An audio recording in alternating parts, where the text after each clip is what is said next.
Australia to have world's first all fifth-generation Air Force, commits to defend rules-based global order against China.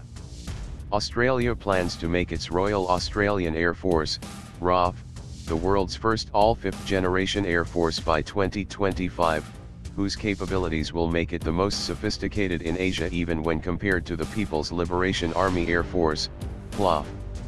The RAAF has some 260 aircraft, of which 110 are combat aircraft.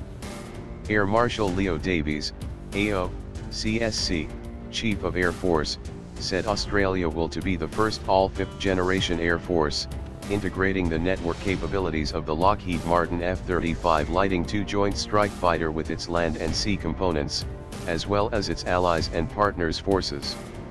Air Marshal Davies said the RAAF will have no legacy aircraft after 2025 under its current defense spending guidance. RAAF will acquire 72 F-35A stealth fighters from the United States over the next few years.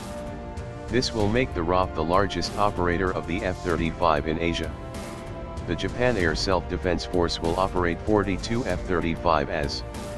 Air Marshal Davies said that since Australia is a committed high-tech ally of the United States, we can prosecute our shared integration together through the F-35.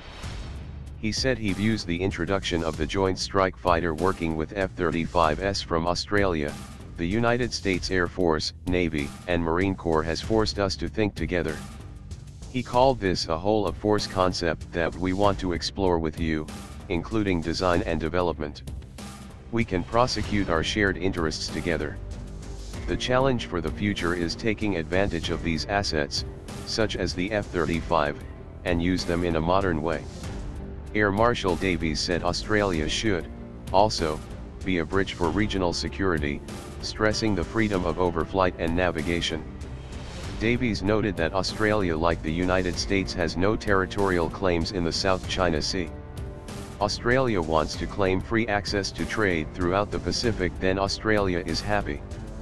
Australia's goal is to maintain a rules-based global order.